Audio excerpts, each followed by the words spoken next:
The chicken parmesan was an excellent dish. The chicken was juicy and it was very cheesy. Up next we have Joseph Coco with his eggplant trio. Let's take a look. Alright, today we're here with Joe. Nice to meet you, Joe. Likewise. Tell us a little bit about yourself. Well, I've been cooking since the age of 8 years old. Watched my mother, my grandmother cook, my uncle cook in the kitchen, and I just have a love for food. Later on in life, I went to culinary school. Okay. I learned why I do what I do, because growing up in an Italian family, when you ask why are you doing this, you get a smack in the head. So I learned all the whys when I went to culinary school. And it saves on the smacking too, right? Well, hey, listen, it paid off in the long run. Okay, all right. So what are you making for us today? I'm making fried eggplant, which is, I'm going to do two other different dishes besides the fried eggplant. Fried eggplant, which could be served on hero bread. Okay. I like it because I work outside. Sometimes I work long hours, and I need food that's not going to spoil right away, because maybe I'm not hungry inside of 4 hours. Maybe I'm hungry inside of 6 or 8, and then I want to eat. And depending on the weather, eggplant holds very good. Okay. It doesn't spoil once it's cooked, fully cooked, and it's also, after it's a finished product, it's a healthy and nutritious meal. So, and it keeps me going. From there, I'm going to show you how to make eggplant rollatini and eggplant parmesan. And they're all the same basic ingredients. I come from a family where we don't waste. So whatever we had, we divided it up and we made everything that we possibly could out of it. And the great thing about these dishes are, especially the eggplant in the hero that I'm going to show you, that could be eaten hot, it could be eaten cold. The eggplant parmesan could be eaten hot or cold. The rollatini tastes best hot. But, you know, there's nothing like waking up, at least for me, on a Sunday morning after Friday having some form of eggplant, especially the eggplant parmesan, to sit there with a cup of coffee, a loaf of bread, and just pick on it. And it really serves as a great quick meal that even if you took it with you, sometimes I do, but I know I got to eat it inside of 4 hours because it does have potentially hazardous foods in it, cheeses, egg. So it's got to be eaten in that time period, but it could be eaten cold. And that's what I like about it.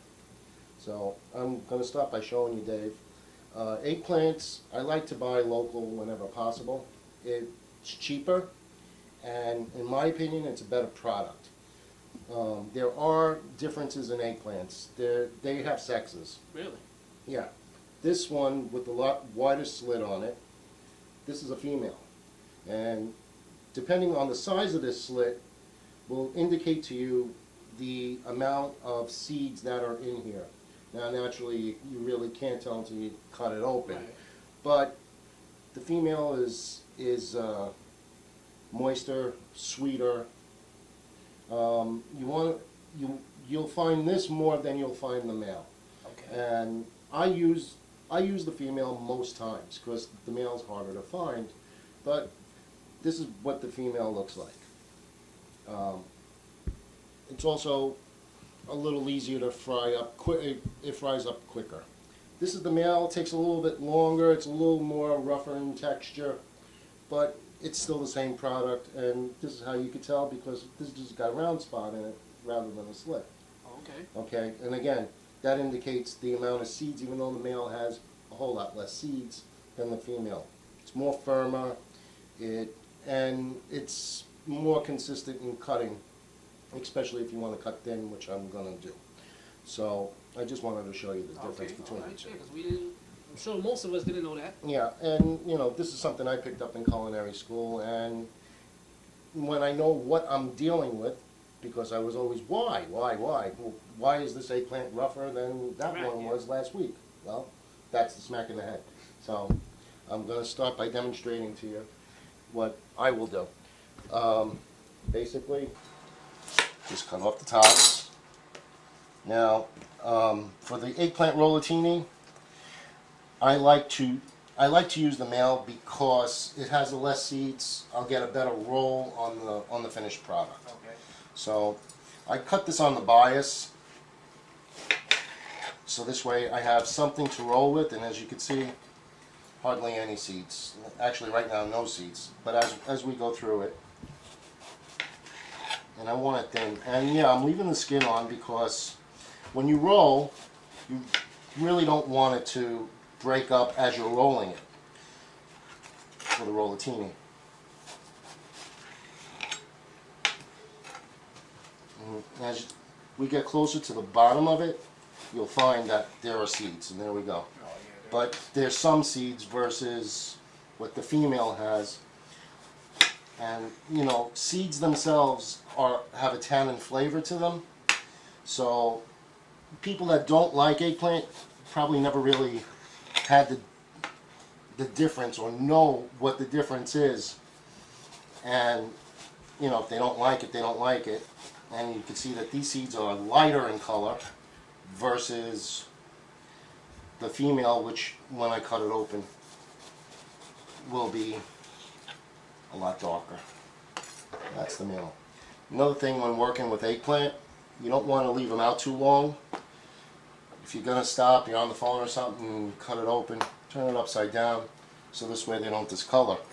Oh, okay. They discolor quickly. If you're going to, Oh yeah, you're right. as you can see, it's already started. Now this is the female. We're going to use her for the fried eggplant, but for the sandwiches as well as the eggplant parmesan. And I'm just going to cut just like this here. And I like these a little bit thicker. And again, I leave the skin on. And as long as you don't go too thick, when you fry it up, the skin will give in and it'll actually just fall apart. I also use the skin as my indicator when it's in the fry pan, because once the skin starts crumbling up, you know it's done. And it's not if it's fried properly, it's not going to pull the whole thing apart. And as you can see, Dave, here's the difference. Oh, yeah. See the darker versus the lighter. So as we get closer to the bottom of it, you're going to see that they get darker and darker, the seeds. So that's the difference. Less tannin, more tannin. And I'm going to get the fry pan going. Today I'm using soybean 100% olive oil, and it makes a great flavor. I wish everybody else could smell the oil once it gets going, like we're going to be smelling it. Basically, the eggplant is going to take on all that flavor. The soybean itself is like a chameleon, so to speak. The oil itself will take on the flavor of the olive oil, and as soon as that gets to smoke point, it also helps with the smoke point as well, because olive oil is a dense oil, so it takes more heat. Actually, it takes more heat. It takes more heat to get it going, and then you have to lower it down quick. Now, I would normally salt the eggplants, but I already salted the egg mixture. I'm also putting in some garlic, and I'm also putting in some Italian seasonings, inexpensive stuff. I like breaking it up. The oils of your hand actually work as a catalyst to start breaking up the flavors and getting them out there. So that's what I'm doing here, as well as seasoned breadcrumbs. Okay, but salt is a great thing if it's used properly, because it gets the flavor through. Okay, now.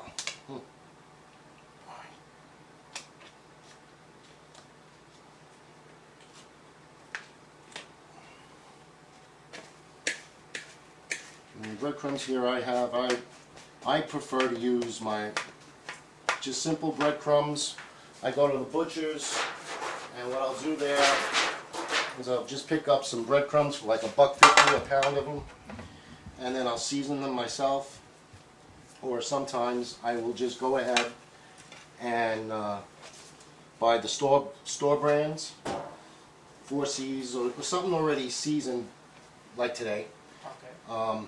Today's mixture is regular seasoned Italian breadcrumbs with whole wheat breadcrumbs, and as you can see, it's sort of like a panko type of texture to it, which I happen to like, and it really seemed to go well with cooking these up.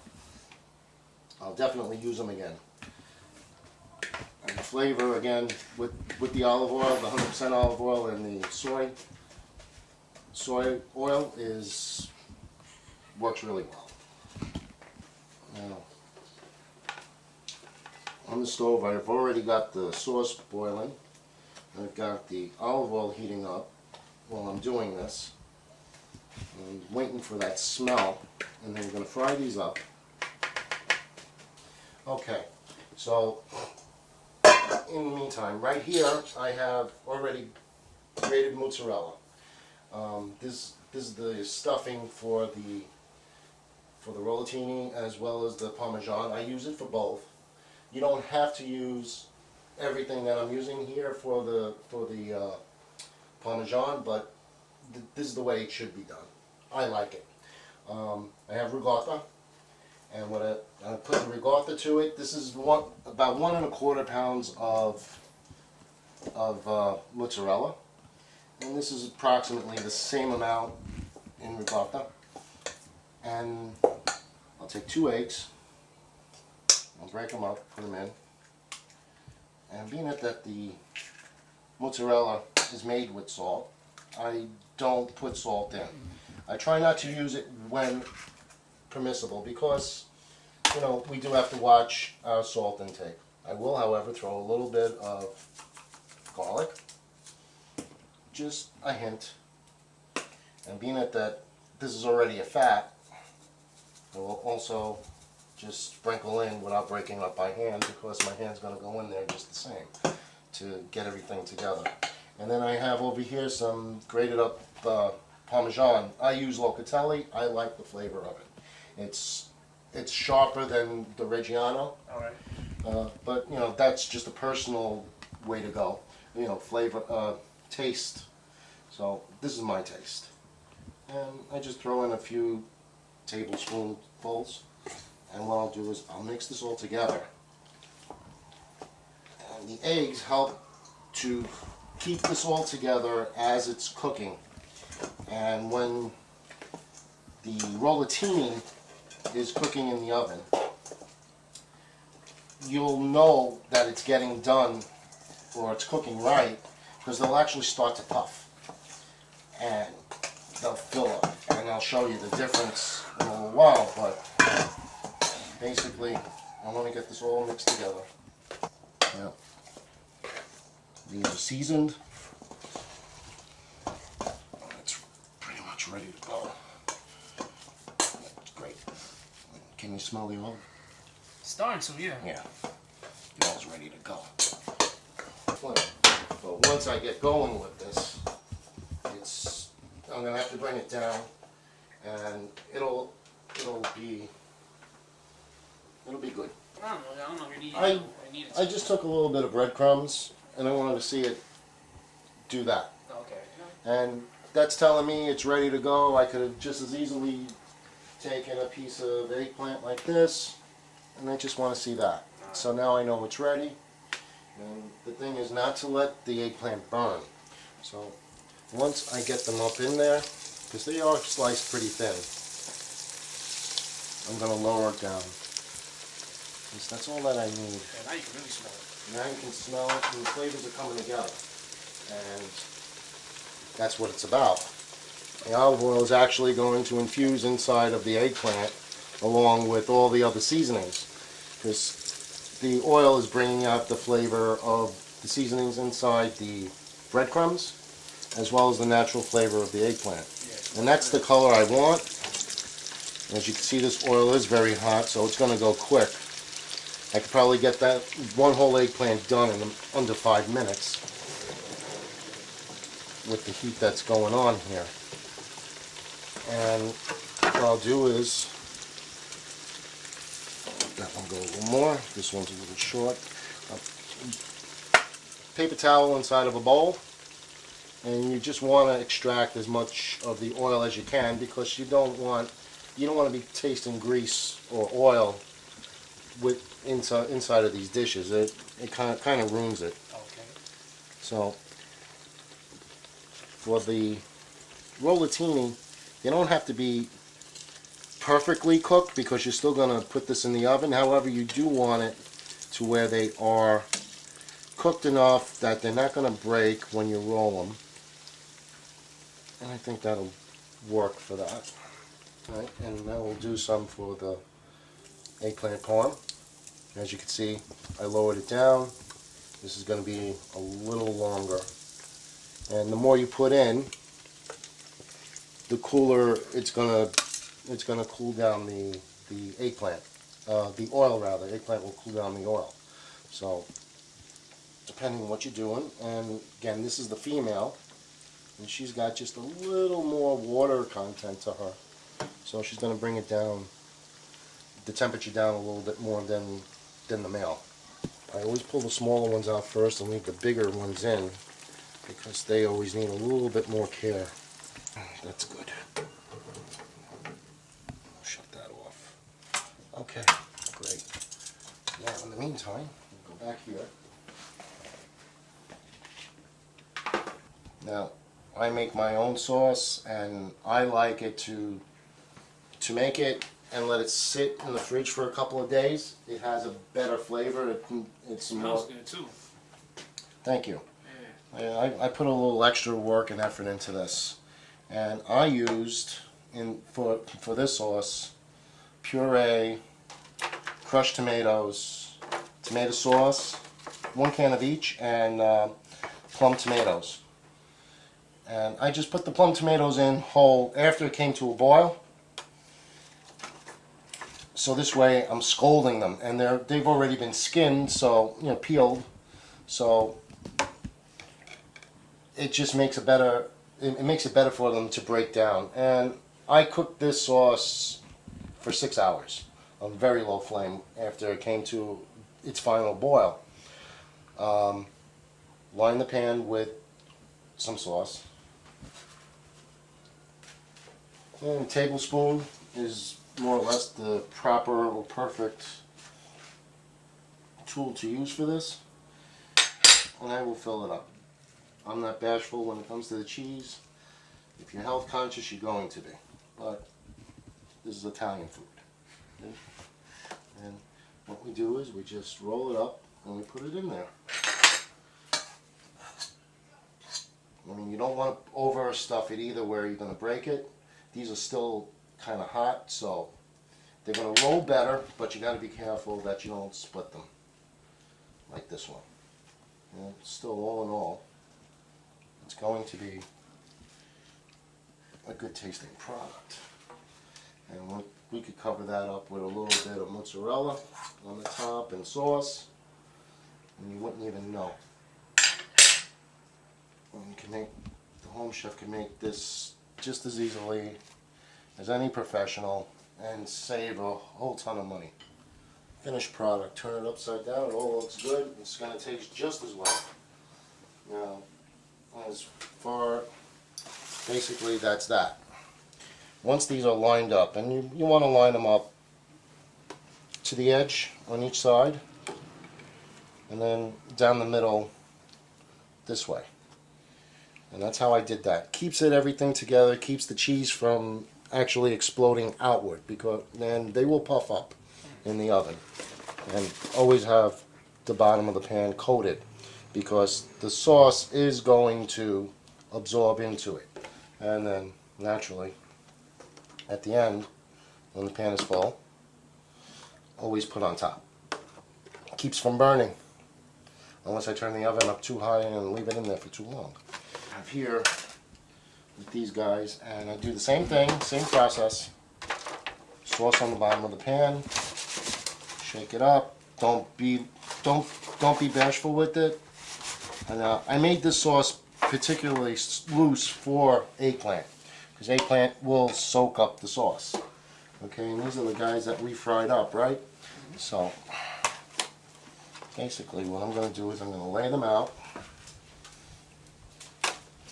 And I had made these earlier before the show, which I want to give you a better idea. Just cover the bottom of the pan with these guys. And this dish, you're going to use a lot more sauce and a lot more cheese. And the reason being, it's going to soak it up. And then what I do,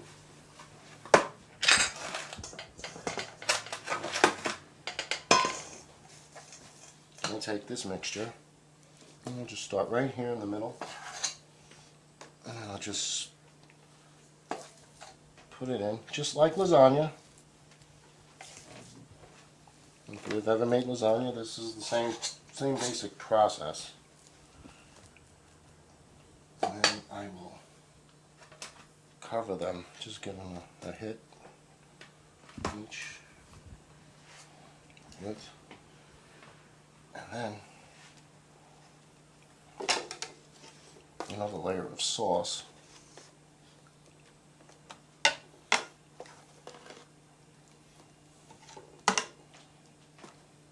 And I usually do 3 layers on this, in this size pan. Alright, and I will add a little bit of extra mozzarella that I put on the side. I'm only going to do 2 layers on this because that's all I put on the side for this, but you get the gist of it. Maybe just add in a little bit more. And again, another layer.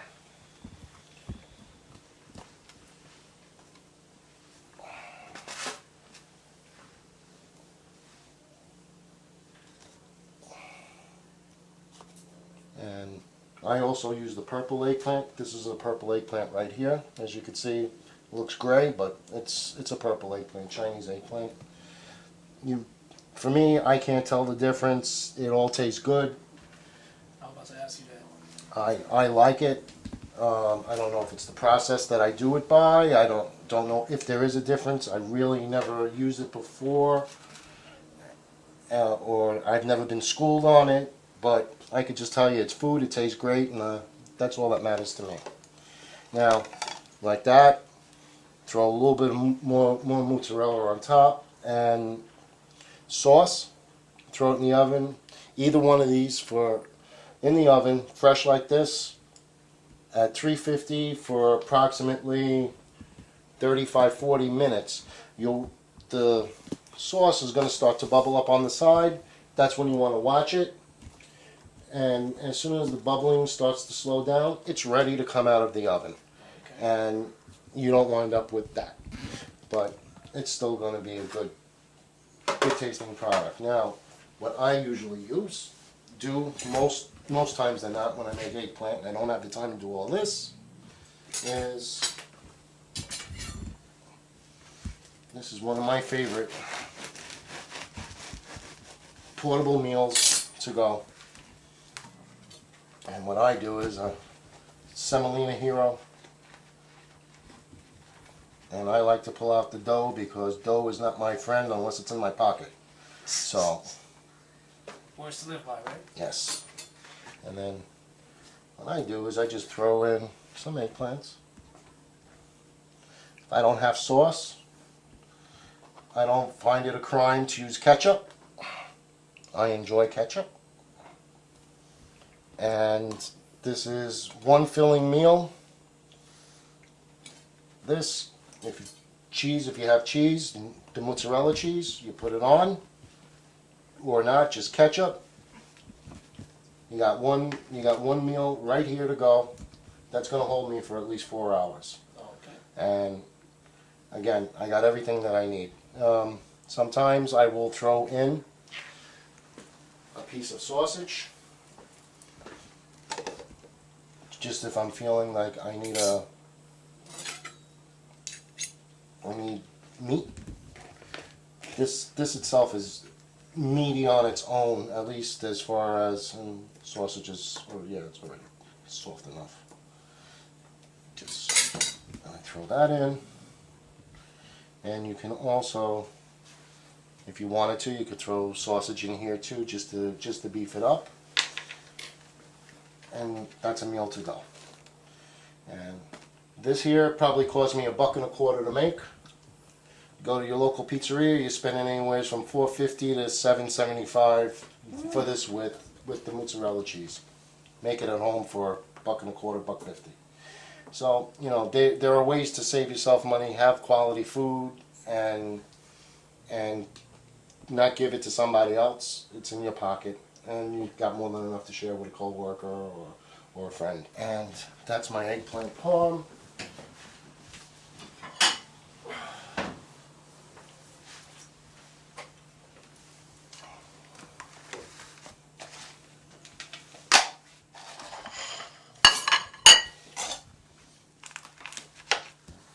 And this, depending on this particular dish, depending on the eaters that you're feeding, you could feed 9 people with this, 1 slice apiece. And that sound that you heard, that crackle, yeah, that's perfection to me with this. If it doesn't have that crackle, and there you go. That's good to go. If you could do that, just cut it through like that, you know it's done. And again, this had a lot of sauce, as you can see. It soaked it up in there. And this is a meal in itself. And again, if you wanted to, by all means, serve it with a piece of sausage, a little bit of pasta on the side, and you're good to go. Something like this with pasta in a pizzeria is going to cost you at least $12. This, probably $2.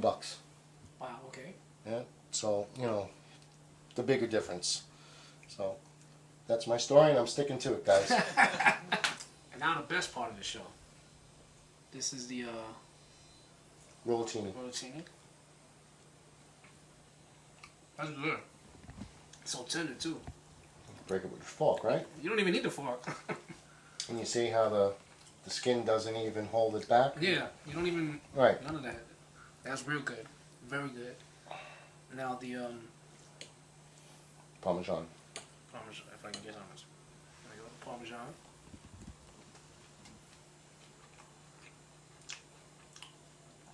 That's real good.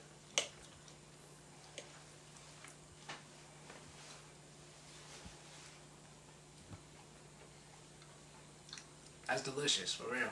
Very delicious. Don't forget the sandwich. Gotta have a piece of that now. Oh, yeah. Don't forget the sausage in there. Now the sandwich was a little piece of it.